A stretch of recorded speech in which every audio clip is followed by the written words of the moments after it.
Hi everyone, it's Danny Arns, founder of Common Denominator Show Pigs.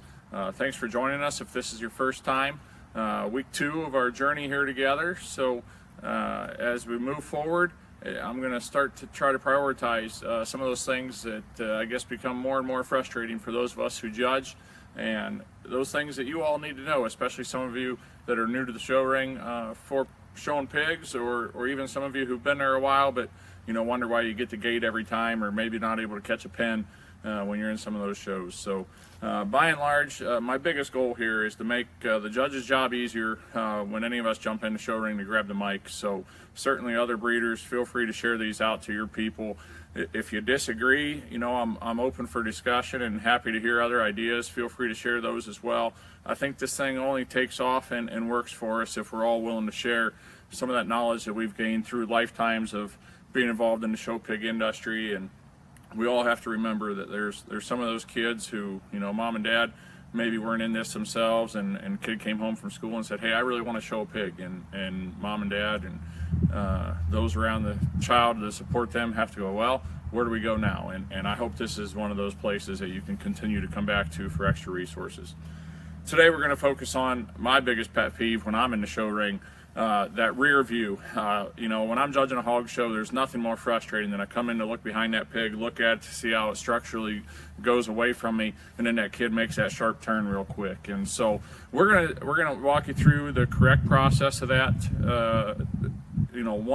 There's many ways you can accomplish that, but by and large, we'd like you to stay on a straight path and be able to show that view as much as you can. So we have a couple looks at that. We're going to show you the wrong way as well, what we see often in the show ring. If you have ideas that you're looking for help on, feel free to comment below, reach out to us. Happy to share those with you. Again, if you're looking for feedback of yourself, we're going to be providing that option as well, where you can send us your videos and we'll provide some feedback to you. But again, thanks for viewing, thanks for sharing, help spread the message. We're all just here trying to help each other get a little. In this clip, we hit one of my biggest pet peeves, when a judge comes in right behind you and the kid just continuously turns their pig around. This is exactly how we don't want to do the rear view. Want to give that judge a nice long look at it all the way through. Here, we offer you 2 of the correct ways to handle the rear view when a judge comes in behind you. The first of which is just simply stay straight and try to turn out of it when you run out of ring space, or if you get to the rail. Just turn out of it, offering the judge a second view. Find your next path. The second way we suggest you handle the rear view is to just stay on a straight line that you've chosen. Stay as straight as possible. Give that judge room to evaluate your hog. When they step out around you, go ahead and make the turn around the head of that animal. Stay straight on the same path you've chosen.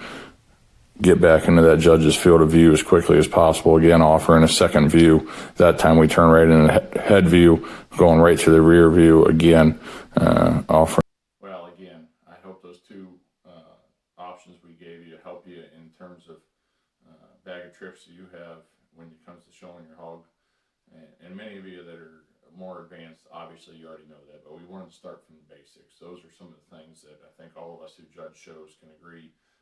One of those things is just drive you nuts every time you try to settle in behind that pig, get a good look at it, and the kid turns it right away from you. So certainly we want to stop that immediately.